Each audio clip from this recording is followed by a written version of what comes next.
नमस्कार दोस्तों, समृद्ध भारत अभियान में मैं गीतकार विट्ठल जाधव आप सभी का स्वागत करता हूं।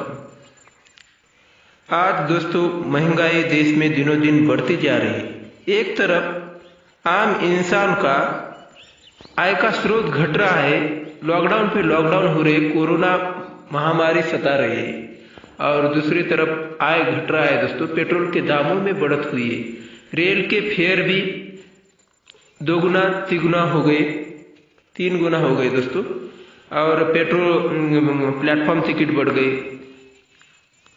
सोयाबीन तेल की बात करें तो सोयाबीन तेल 95 रुपीज किलो से 95 रुपीज किलो से दोस्तों कई बार 130 रुपीज किलो के पार भी गए हैं, यानी कि 30-35% उसमें बढ़त हुई है। मगर किसान की सोयाबीन की अगर बात करें, जब उनके हाथ में सोयाबीन था तब करीबन सिर्फ 500 टू 700 रुपये की बढ़त हुई थी। 500 से लेकर 700, यानी ज़्यादा से ज़्यादा 10-15% की बढ़त हुई थी। मगर तेल के दामों में 30-35% बढ़त हुई है। और आज बात करें इस मार्च महीने में अगर बात करें तो गेहूं के फसल को भी ज़्यादा दाम नहीं है, ज़्यादा बढ़त नहीं हुई पिछले साल के मुकाबले। मगर दूसरी तरफ से दोस्तों महंगाई तो दिनों दिन बढ़ती जा रही है। खाद के दाम बढ़ रहे, बीज के भी दाम बढ़ेगी, और ऐसा ही हो रहा है दोस्तों। जो आम आदमी है, जो बहुसंख्य जन है, उनको तो एक हाथ से कम आय का स्रोत है, एक हाथ से कम पैसा आता है, दूसरे हाथ से तो कहाँ से महंगाई के दौर में दूसरे हाथ से गंगा माफिक पैसा देना पड़ता है, वो कहाँ से लाए दोस्तों। तो ये बड़ा ही गहन विषय है। और बात करें तो अभी सरकारी नौकर कर्मचारी जो है उनके ऊपर भी असर होता है दोस्तों। उनको तो आय सरकारी जॉब होने के कारण उनको एक तरफ से तनख्वाह मिलती है, उतना असर नहीं होता। मगर बहुसंख्य जनता को तो महंगाई के कारण बहुत दुख सहने पड़ रही है दोस्तों। तो इसके खिलाफ आवाज उठाने की जरूरत है। पेट्रोल की बात करें तो दोस्तों पेट्रोल का जो डिस्ट्रीब्यूशन करते हैं, जो वितरण करते हैं, रिफाइन करते हैं, उनको ज़्यादा से ज़्यादा दोस्तों 30 रुपये मिलते होंगे, उनको ज़्यादा से ज़्यादा 30 रुपये का नफा मिलता होगा। मगर उस पर राज्य सरकारें जो है उनका करीबन 20-25 रुपये टैक्स है, और केंद्र सरकार का भी 20-25 रुपये टैक्स है, यानी कुल मिला के टैक्स 40 रुपये से ज़्यादा है। यानी दोस्तों ये जो पेट्रोल डीजल पे टैक्स हो रहा है दोस्तों, 100% के ऊपर टैक्स हो रहा है। तो एक ही कमोडिटी पे इतना टैक्स लगाना क्या उचित है? क्या ये नैतिकता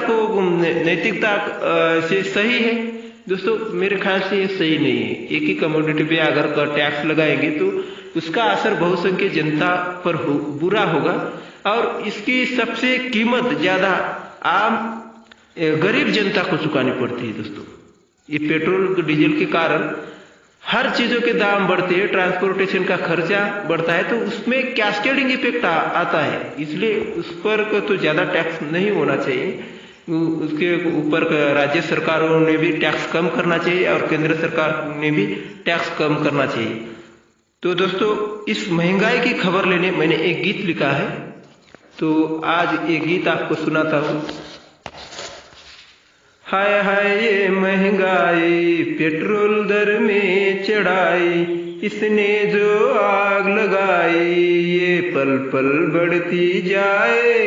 इस 2 टकिया दी बढ़ते निजीकरण पूंजीवाद में मेरा करोड़ों का भारत जलता जाए। हाय हाय ये महंगाई, इसने जो आग लगाई, ये पल पल बढ़ती जाए। इस 2 टकिया दी पूंजीवाद में मेरा करोड़ों का भारत जलता जाए।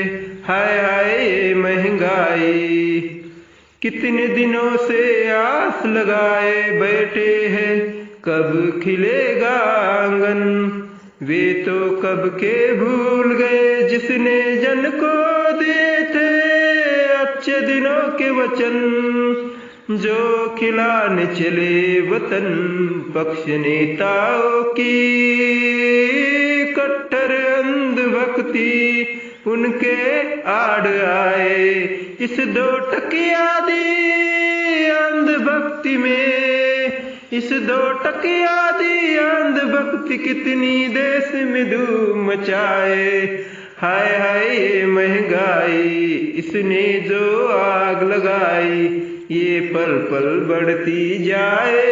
इस 2 टकिया दी पूंजीवाद में मेरा करोड़ों का भारत जलता जाए। दोस्तों, पहले हमारे 1990 के बाद देश ने एक मिश्र अर्थव्यवस्था का स्वीकार किया। उसमें डी इन्वेस्टमेंट के नाम पे कई निजी जो सरकारी कारपोरेशन थे, सरकारी संस्थाएं थी, उनको निजी हाथों में सौंप दिया गया। मगर उसमें थोड़ा बहुत तो बैलेंस था। मगर आज जिस तरह से निजीकरण बढ़ता जा रहा है, सब कुछ निजी हाथों में देने की सोच रहे 4 बैंक खाली सरकारी रखने को दिया जा रहा है, और अन्य जो बैंक है दोस्तों, वह पब्लिक सेक्टर के में जो बैंक थे उनको भी निजी हाथों में सौंपा जा रहा है।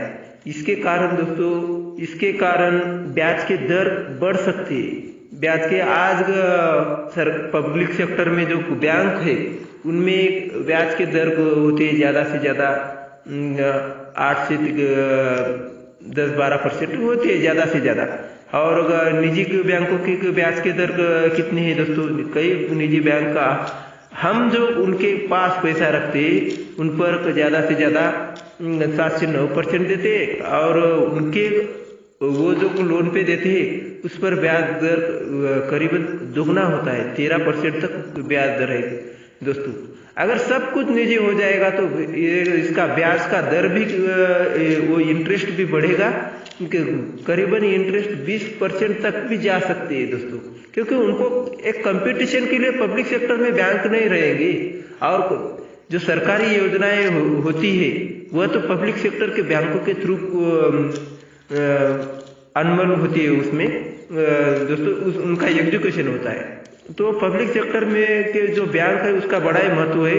इसके कारण देश में एक रोजगार भी बढ़ता है दोस्तों। कई लोगों को रोजगार मिलता है, गरीब लोगों को भी संधि मिलती है।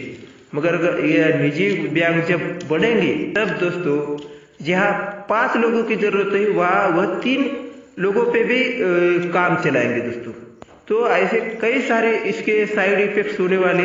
आज भी दोस्तों मिश्र अर्थव्यवस्था का स्वीकार किया तो अन्य देशों से आई कंपनियां बढ़ी, हमारी लोकल संस्कृति मिट गई। वैश्वीकरण का हमने पूरी तरह से आँख खुली रखकर स्वीकार नहीं किया, उसको दोस्तों आँख बंद रख के स्वीकार किया गया। इसके कारण लोकल संस्कृति मिट गई, गांव के खेल मिट गए, स्थानिक व्यवसाय रोजगार घटता गया दोस्तों। इसके कई सारे साइड इफेक्ट्स हुए। आज भी कई लोगों के मुंह पे तो पैसा सब कुछ।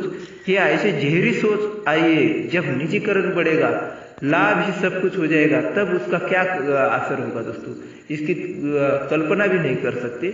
और शोषण तो बढ़ने वाला है दोस्तों। निजीकरण जब बढ़ता है तो शोषण बढ़ता है, लाभ के लिए सब कुछ, पैसा भगवान, इस प्रकार की सोच, विकृत मानसिकता बढ़ जाएगी, अपराध बढ़ेंगे। तो निजीकरण बड़ा ही घातक होता है दोस्तों। निजीकरण मतलब पूरी तरह से निजीकरण नहीं, अगर निजीकरण को सही मूल्यों की जोड़ दिए जाए तो वह हो सकता है दोस्तों। मगर और बैलेंस रहना चाहिए दोस्तों, पब्लिक सेक्टर और निजी सेक्टर इनमें बैलेंस रहना चाहिए। ऐसा नहीं कहता कि मैं पूरी तरह से निजीकरण घातक है, मगर पब्लिक सेक्टर को बेइंतहा उसमें से अगर पब्लिक सेक्टर पूरी खत्म कर दिए जाए और निजी हाथों में ज़्यादा से ज़्यादा सौंपा जाए तो वह तो घातक होता है। उसमें संतुलन बनाना बड़ा ही जरूरी होता है। आइए सुनते हैं। कितने दिनों से आस लगाए बैठे थे कब खिलेगा आंगन, वे तो कब के भूल गए जिसने जनता को दिए थे अच्छे दिनों के वचन, जो खिलाने चले वतन पक्ष नेताओं की कट्टर अंधभक्ति, उनके आड़ आए इस 2 टकिया दी अंधभक्ति रोजगार कम कर जाए, कितनी देश में धूम मचाए। हाय हाय महंगाई इसने जो आग लगाई, ये पल पल बढ़ती जाए इस 2 टकिया दी पूंजीवाद में, मेरा करोड़ों का भारत जलता जाए। महंगाई के दौर में भी पैसा तो होता है मेहमान, बेहतर संस्कृति में तरक्की की होती है जान, जान होता श्रम ज्ञान नेकी का सम्मान, जहाँ इंसानियत घटे न रहे नाम निशान, देर न लगे वह वतन होने शमशान। इस भोगवाद के दौर में मूर्ख नादान कहे इंसान, पैसे को भगवान जिसने जन्म दिया उन्हें ही कितने टुकराए। इस 2 टकिया दी पश्चिमी देशों से आई गलत मूल्यों की हवाएं, यहाँ की संस्कृति मिटाए। इस 2 टकिया दी बढ़ते पूंजीवाद में मेरा करोड़ों का भारत लुट जाए।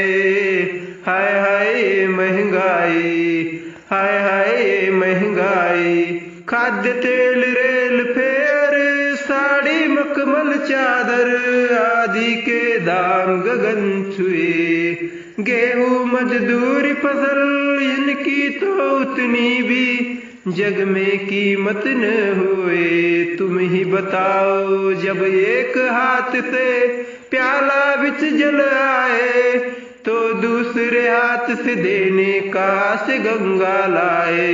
कैसे हम गरीब इस महंगाई में जिए, इस 2 टकिया दी महामारी पूंजीवाद कितना हमें सताए, कैसे बताए।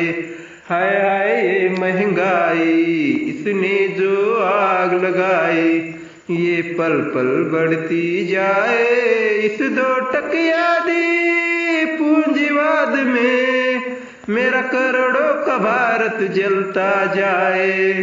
सुनो साथियों एक बात गौर से, न चुप रहो थाम के हाथ पे थाम, लड़ चलो इस दौर से तुम भी साथ साथ।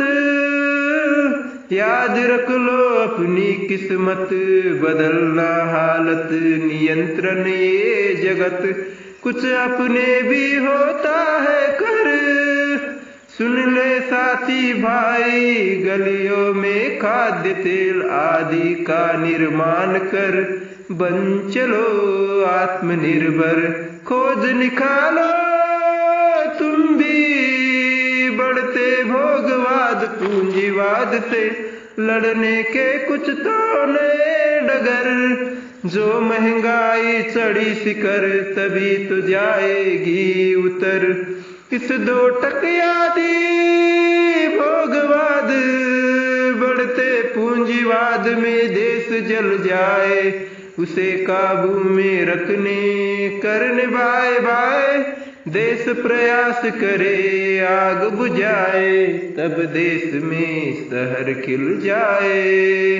हाय हाय महंगाई इसने जो आग लगाई, ये पल पल बढ़ती जाए इस 2 टकिया दी पूंजीवाद में, मेरा करोड़ों का भारत जलता जाए।